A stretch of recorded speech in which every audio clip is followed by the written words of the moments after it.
Arsène Lupin, gentleman cambrioleur. Édition de référence, Omnibus Paris 2004. Il y a une dédicace à Pierre Lafitte. Mon cher ami, tu m'as engagé sur une route où je ne croyais point que je dusse jamais m'aventurer. Et j'y ai trouvé tant de plaisir et d'agrément littéraire qu'il me paraît juste d'inscrire ton nom en tête de ce premier volume et de t'affirmer ici mes sentiments d'affectueuse et fidèle reconnaissance. Maurice Leblanc. L'arrestation d'Arsène Lupin. L'étrange voyage. Il avait si bien commencé cependant. Pour ma part, je n'en fis jamais qui s'annonça sous de plus heureux auspices. La Provence est un transatlantique rapide, confortable, commandé par le plus affable des hommes. La société la plus choisie s'y trouvait réunie. Des relations se formaient, des divertissements s'organisaient.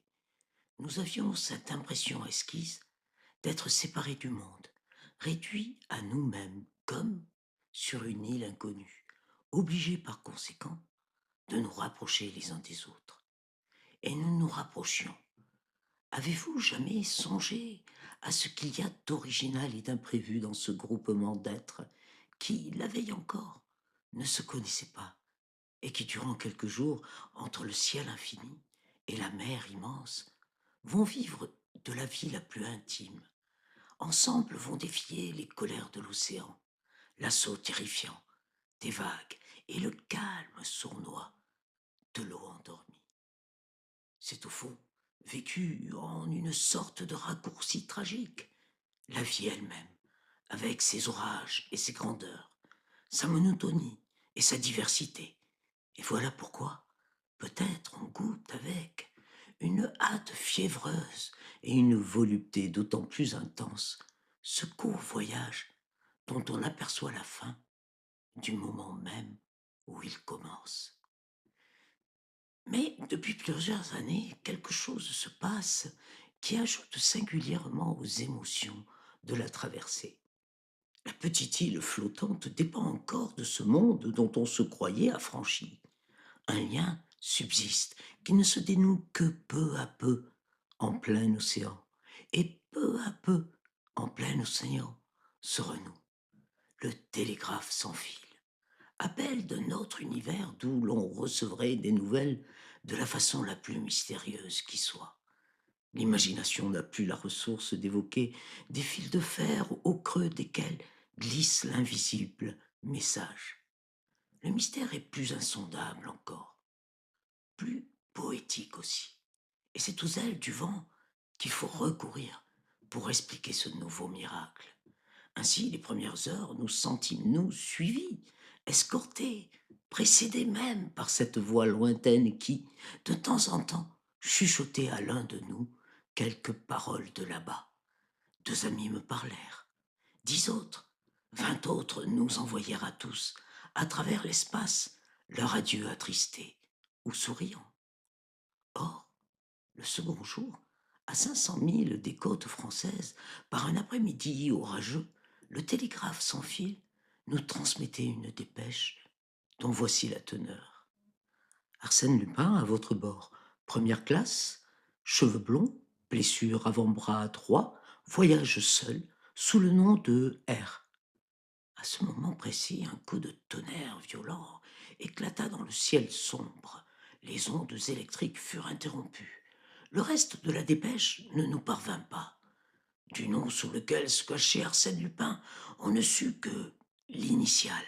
S'il se fût agi de toute autre nouvelle, je ne doute point que le secret en eût été scrupuleusement gardé par les employés du poste télégraphique, ainsi que par le commissaire du bord et par le commandant. Mais il est de ces événements qui semblent forcer la discrétion la plus rigoureuse. Le jour même, sans qu'on pût dire comment la chose avait été ébruitée, nous savions tous que le fameux Arsène Lupin se cachait parmi nous. Arsène Lupin parmi nous. l'insaisissable cambrioleur dont on racontait les prouesses dans tous les journaux depuis des mois, l'énigmatique personnage avec qui le vieux Ganimard, notre meilleur policier, avait engagé ce duel à mort dont les péripéties se déroulaient de façon si pittoresque. Arsène Lupin, le fantaisiste gentleman qui n'opère que dans les châteaux et les salons, et qui, une nuit où il avait pénétré chez le baron Schormann, en était sorti les mains vides et avait laissé sa carte ornée de cette formule. Arsène Lupin, gentleman cambrioleur, reviendra quand les meubles seront authentiques. Arsène Lupin, l'homme aux 1000 déguisements, tour à tour chauffeur, ténor, bookmaker, fils de famille, adolescent, vieillard, commis voyageur marseillais, médecin russe, torero espagnol. Qu'on se rende bien compte de ceci. Arsène Lupin, allant et venant dans le cadre relativement restreint d'un transatlantique, que dis-je, dans ce petit coin des premières où l'on se retrouvait à tout instant dans cette salle à manger, dans ce salon, dans ce fumoir. Arsène Lupin, c'était peut-être ce monsieur, ou celui-là, mon voisin de table, mon compagnon de cabine. Et cela va durer encore 5 fois 24 heures, s'écria le lendemain Miss Nelly Underdown. Mais c'est intolérable. J'espère bien qu'on va l'arrêter. Et s'adressant à moi. Voyons, vous, monsieur d'Andrézy, qui êtes déjà au mieux avec le commandant, vous ne savez rien? J'aurais bien voulu savoir quelque chose pour plaire à Miss Nelly. C'était une de ces magnifiques créatures qui, partout où elles sont, occupent aussitôt la place la plus en vue. Leur beauté autant que leur fortune éblouit. Elles ont une cour, des fervents, des enthousiastes. Élevée à Paris par une mère française, elle rejoignait son père, le richissime Underdown de Chicago. Une de ses amies, Lady Gerland, l'accompagnait. Dès la première heure, j'avais posé ma candidature de flirt. Mais dans l'intimité rapide du voyage, tout de suite son charme m'avait troublé, et je me sentais un peu trop ému pour un flirt quand ses grands yeux noirs rencontraient les miens. Cependant, elle accueillait mes hommages avec une certaine faveur. Elle daignait rire de mes bons mots et s'intéressait à mes anecdotes. Une vague sympathie semblait répondre à l'empressement que je lui témoignais. Un seul rival, peut-être, m'eût inquiété. Un assez beau garçon, élégant, réservé, dont elle paraissait quelquefois préférer l'humeur taciturne à mes façons plus en dehors de Parisien. Il faisait justement partie du groupe d'admirateurs qui entourait Miss Nelly lorsqu'elle m'interrogea. Nous étions sur le pont, agréablement installés dans des rocking chairs. L'orage de la veille avait éclairci le ciel. L'heure était délicieuse. Je ne sais rien de précis, mademoiselle, lui répondis-je, mais est-il impossible de conduire nous-mêmes notre enquête, tout aussi bien que le ferait le vieux Ganimard, l'ennemi personnel d'Arsène Lupin? Oh oh, vous vous avancez beaucoup. En quoi donc? Le problème est-il si compliqué? Très compliqué. C'est ce que vous oubliez, que les éléments que nous avons pour le résoudre. Quels éléments? Premièrement, Lupin se fait appeler Monsieur R. Ah, signalement un peu vague. Deuxièmement, il voyage seul. Si cette particularité vous suffit. Troisièmement, il est blond. Et alors, nous n'avons plus qu'à consulter la liste des passagers et à procéder par élimination. J'avais cette liste dans ma poche. Je la pris et la parcourus. Je note d'abord qu'il n'y a que 13 personnes que leur initiale désigne à notre attention. 13 seulement? En première classe, oui. Sur ces 13 messieurs, R, comme vous pouvez vous en assurer, 9 sont accompagnés de femmes, d'enfants ou de domestiques. Restent 4 personnages isolés. Le marquis de Raverdan, secrétaire d'ambassade, interrompit Miss Nelly. Je le connais. Le major Rosson. C'est mon oncle, dit quelqu'un. Monsieur Rivolta. Présent, s'écria l'un de nous. Un Italien dont la figure disparaissait sous une barbe du plus beau noir. Miss Nelly éclata de rire. Monsieur n'est pas précisément blond. Alors, repris-je, nous sommes obligés de conclure que le coupable est le dernier de la liste. C'est-à-dire?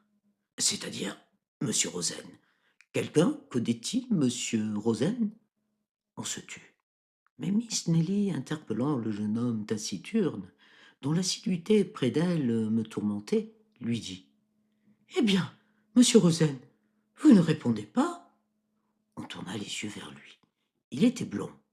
Avouons-le, je sentis comme un petit choc au fond de moi, et le silence gêné qui pesa sur nous m'indiqua que les autres assistants éprouvaient aussi cette sorte de suffocation.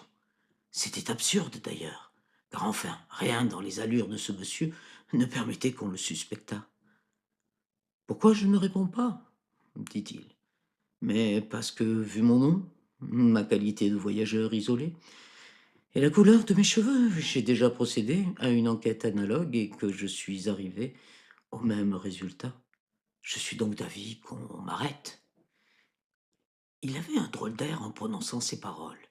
Ses lèvres minces, comme deux traits inflexibles, s'amincirent encore et pâlirent.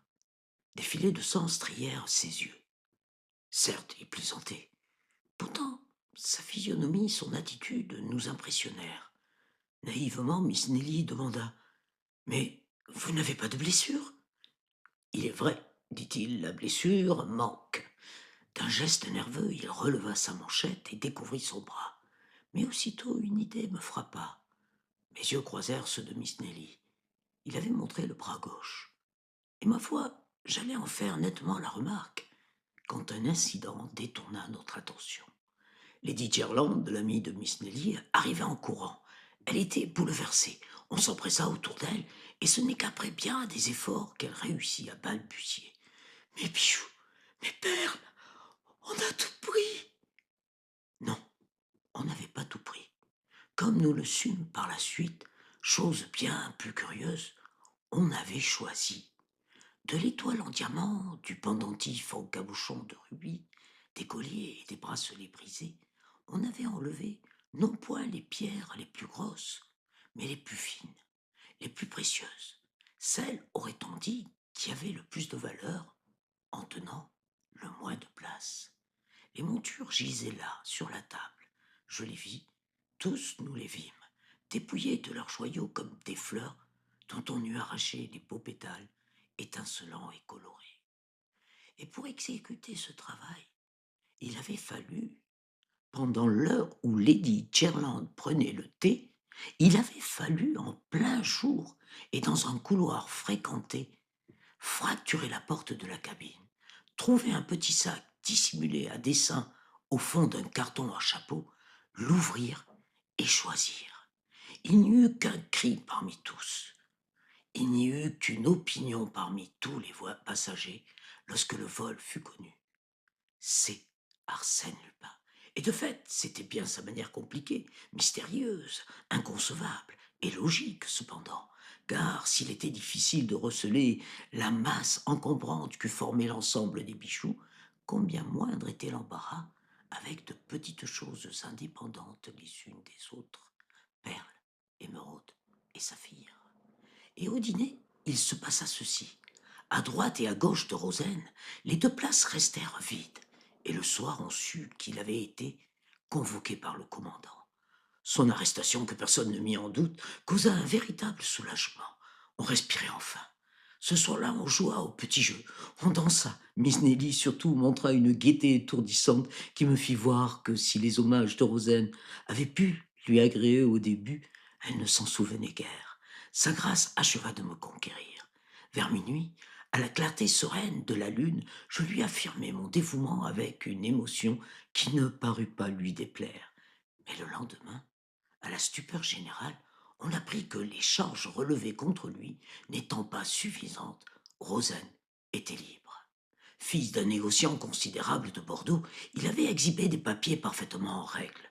En outre, ses bras n'offraient pas la moindre trace de blessure. Des papiers, des actes de naissance, s'écrièrent les ennemis de Rosen. Mais Arsène Lupin vous en fournira tant que vous voudrez. Quant à la blessure, c'est qu'il n'en a pas reçu, ou qu'il en a effacé la trace. On leur objectait qu'à l'heure du vol, Rosen s'était démontré se promener sur le pont. À quoi il ripostait? Est-ce qu'un homme de la trempe d'Arsène Lupin a besoin d'assister au vol qu'il commet? Et puis en dehors de toute considération étrangère, il y avait un point sur lequel les plus sceptiques ne pouvaient épiloguer. Qui, sauf Rosen, voyageait seul, était blond et portait un nom commençant par R? Qui le télégramme désignait-il si ce n'était Rosen? Et quand Rosen, quelques minutes avant le déjeuner, se dirigea audacieusement vers notre groupe, Miss Nelly et Lady Charland se levèrent et s'éloignèrent. C'était bel et bien de la peur. Une heure plus tard, une circulaire manuscrite passait de main en main parmi les employés du bord, les matelots, les voyageurs de toutes classes. Monsieur Louis Rosen promettait une somme de 10 000 francs à qui démasquerait Arsène Lupin ou trouverait le possesseur des pierres dérobées. Et si personne ne me vient en aide contre ce bandit, déclara Rosen au commandant, moi, je lui ferai son affaire. Rosen contre Arsène Lupin. Ou plutôt, selon le mot qui courut, Arsène Lupin lui-même contre Arsène Lupin. La lutte ne manquait pas d'intérêt. Elle se prolongea durant 2 jours. On vit Rosen errer de droite et de gauche, se mêler au personnel, interroger, fureter. On aperçut son ombre la nuit qui rôdait. De son côté, le commandant déploya l'énergie la plus active.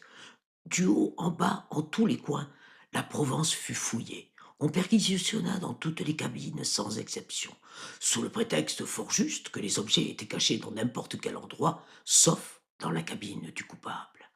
On finira bien par découvrir quelque chose, n'est-ce pas? Me demandait Miss Nelly. Tout sorcier qu'il soit, il ne peut faire que des diamants et des perles deviennent invisibles. Mais si, lui répondis-je, ou alors il faudrait explorer la coiffe de nos chapeaux, la doublure de nos vestes et tout ce que nous portons sur nous. Et lui montrant mon Kodak 1 9 x 12, avec lequel je ne me lassais pas de la photographier dans les attitudes les plus diverses, rien que dans un appareil pas plus grand que celui-ci, ne pensez-vous pas qu'il y aurait place pour toutes les pierres précieuses de Lady Cherland? On affecte de prendre des vues et le tour est joué. Mais cependant, j'ai entendu dire qu'il n'y a point de voleur qui ne laisse derrière lui un indice quelconque. Il y en a un. Arsène Lupin. Pourquoi? Pourquoi?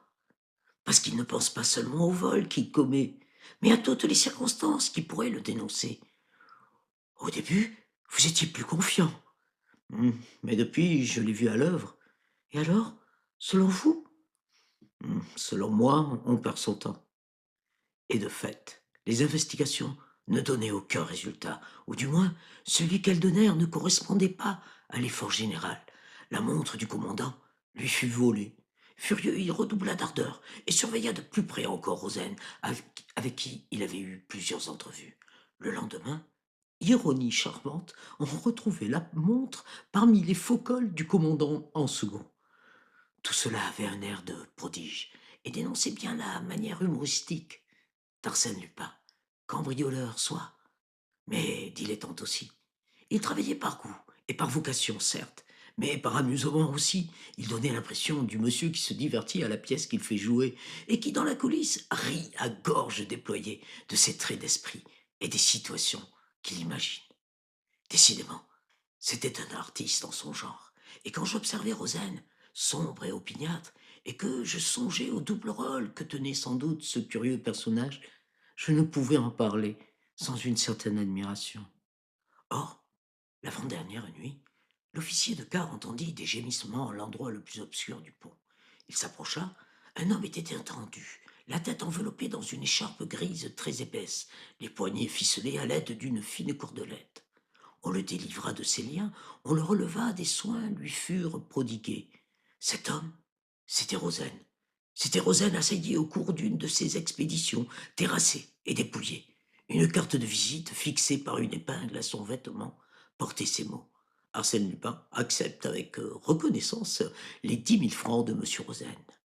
En réalité, le portefeuille dérobé contenait 20 billets de 1000. Naturellement, on accusa le malheureux d'avoir simulé cette attaque contre lui-même, mais outre qu'il lui était impossible de se lier de cette façon, il fut établi que l'écriture de la carte différait absolument de l'écriture de Rosen, et ressemblait au contraire à s'y méprendre à celle d'Arsène Lupin, telle que la reproduisait un ancien journal trouvé à bord. Ainsi donc, Rosen n'était plus Arsène Lupin. Rosen était Rosen, fils d'un négociant de Bordeaux. Et la présence d'Arsène Lupin s'affirmait une fois de plus, et par quel acte redoutable. Ce fut la terreur. On n'osa plus rester seul dans sa cabine, et pas davantage s'aventurer seul aux endroits trop écartés. Prudemment, on se groupait entre gens sûrs les uns des autres. Et encore, une méfiance instinctive divisait les plus intimes. C'est que la menace ne provenait pas d'un individu isolé, et par là même moins dangereux. Arsène Lupin, maintenant, c'était tout le monde. Notre imagination surexcitée lui attribuait un pouvoir miraculeux et illimité. On le supposait capable de prendre les déguisements les plus inattendus, d'être tour à tour le respectable Major Rawson ou le noble marquis de Raverdan, ou même, car on ne s'arrêtait plus à l'initiale accusatrice, ou même telle ou telle personne connue de tous, ayant femme, enfant, domestique. Les premières dépêches sans fil n'apportèrent aucune nouvelle. Du moins, le commandant ne nous en fit point part, et un tel silence n'était pas pour nous rassurer. Aussi, le dernier jour parut-il interminable. On vivait dans l'attente anxieuse d'un malheur. Cette fois, ce ne serait plus un vol, ce ne serait plus une simple agression, ce serait le crime, le meurtre. On n'admettait pas qu'Arsène Lupin s'en tint à ces deux larcins insignifiants.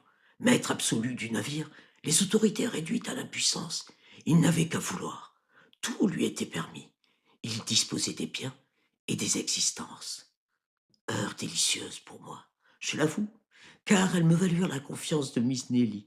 Impressionnée par tant d'événements, de nature déjà inquiète, elle chercha spontanément à m'écouter une protection, une sécurité que j'étais heureux de lui offrir. Au fond, je bénissais Arsène Lupin. N'était-ce pas lui qui nous rapprochait? N'était-ce pas grâce à lui que j'avais le droit de m'abandonner aux plus beaux rêves, rêves d'amour et rêves moins chimériques? Pourquoi ne pas le confesser? Les Andrézy sont de bonne souche poitevine, mais leur blason est quelque peu dédoré, et il ne me paraît pas indigne d'un gentilhomme de songer à rendre à son nom le lustre perdu. Et ces rêves, je le sentais, n'offusquaient point Nelly. Ses yeux souriants m'autorisaient à les faire. La douceur de sa voix me disait d'espérer. Et jusqu'au dernier moment, accoudés au bastingage, nous restâmes l'un près de l'autre, tandis que la ligne des côtes américaines voguait au-devant de nous. On avait interrompu les perquisitions. On attendait. Depuis les premières jusqu'à l'entrepont où grouillaient les immigrants, on attendait la minute suprême où s'expliquerait enfin l'insoluble énigme. Qui était Arsène Lupin? Sous quel nom, sous quel masque se cachait le fameux Arsène Lupin?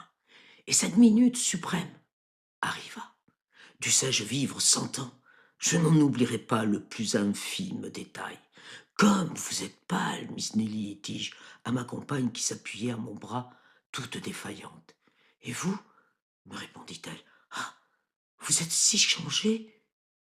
Songez donc, cette minute est passionnante, et je suis heureux de la vivre auprès de vous, Miss Nelly. Il me semble que votre souvenir s'attardera quelquefois. Elle n'écoutait pas. Haletante et fiévreuse, la passerelle s'abattit.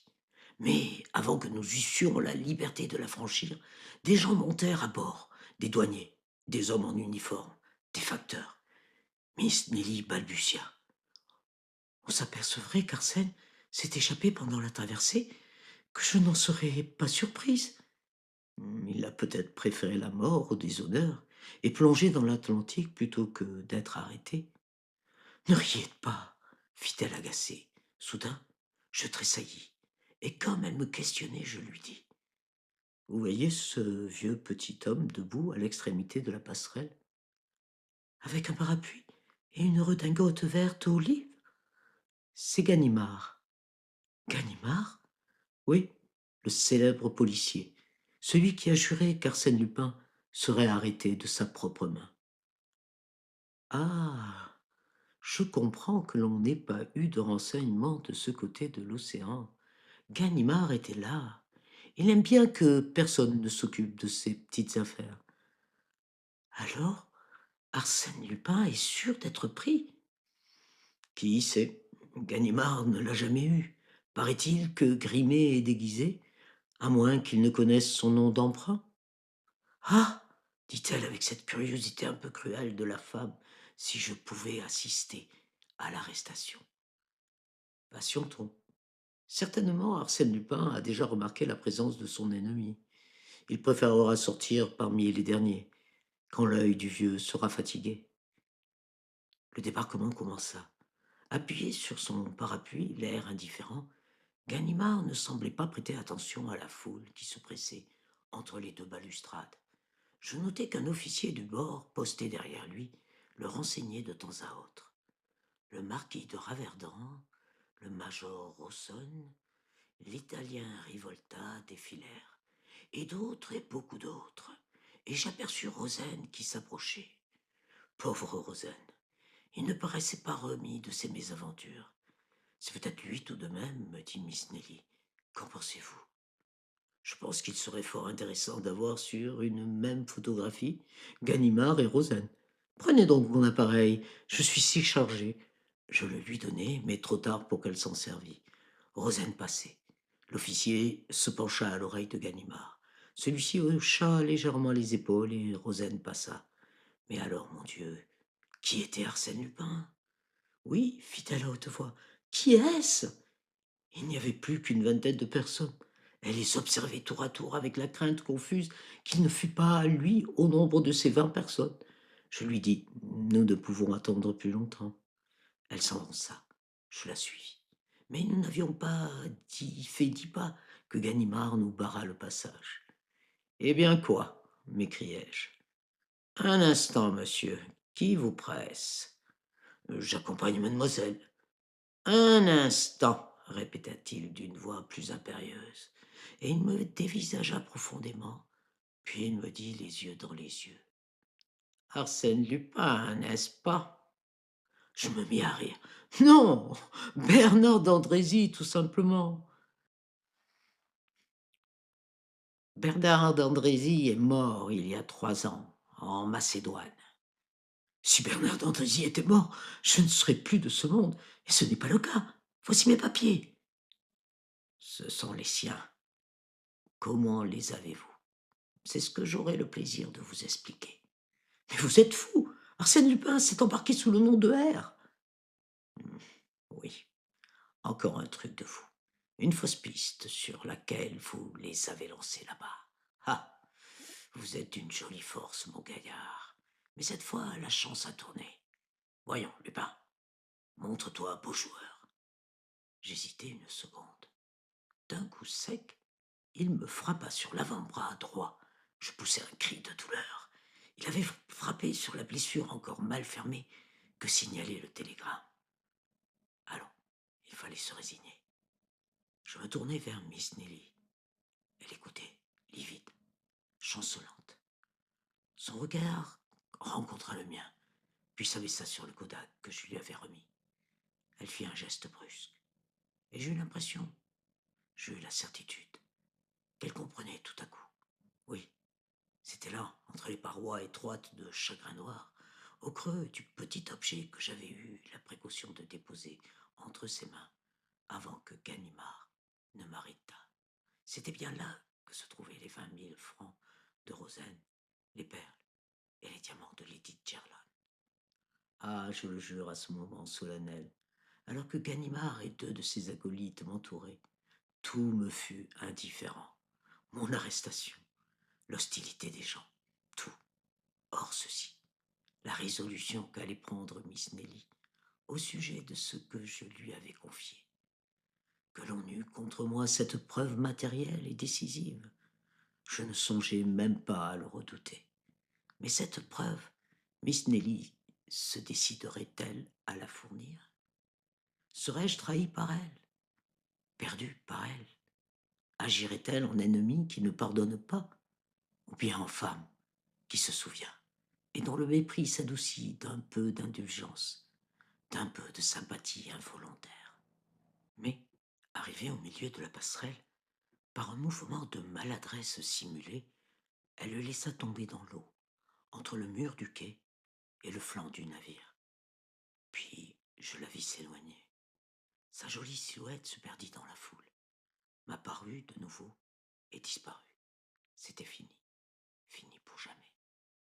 Un instant, je restai immobile, triste à la fois et pénétré d'un doux attendrissement. Puis je soupirai, au grand étonnement de Ganimard. Dommage tout de même de ne pas être un honnête homme. C'était ainsi qu'un soir d'hiver, Arsène Lupin me raconta l'histoire de son arrestation. Le hasard d'incidents dont j'écrirai quelque jour le récit avait noué entre nous des liens, dirais-je, d'amitié.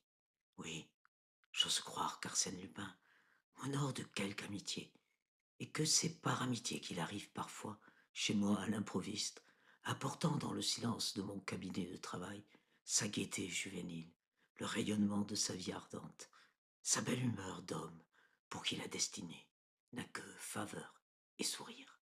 Son portrait, comment pourrais-je le faire? 20 fois j'ai vu Arsène Lupin, et 20 fois c'est un être différent qui m'est apparu. Ou plutôt, le même être, dont 20 miroirs m'auraient renvoyé autant d'images déformées, chacune ayant ses yeux particuliers, sa forme spéciale de figure, son geste propre, sa silhouette et son caractère. Moi-même, me dit-il, je ne sais plus bien qui je suis. Dans une classe, je ne me reconnais plus. Boutade, certes, et paradoxe, mais vérité à l'égard de ceux qui le rencontrent et qui ignorent ses ressources infinies, sa patience, son art du maquillage, sa prodigieuse faculté de transformer jusqu'aux proportions de son visage et d'altérer le rapport même de ses traits entre eux. Pourquoi, dit-il encore, aurais-je une apparence définie? Pourquoi ne pas éviter ce danger d'une personnalité toujours identique? Mes actes me désignent suffisamment. Et il précise avec une pointe d'orgueil. Tant mieux, si l'on ne peut jamais dire en toute certitude voici Arsène Lupin, l'essentiel est qu'on dise sans crainte d'erreur. Arsène Lupin a fait cela. Ce sont quelques-uns de ses actes, quelques-unes de ses aventures que j'essaie de reconstituer d'après les confidences dont il eut la bonne grâce de me favoriser certains soirs d'hiver dans le silence de mon cabinet de travail.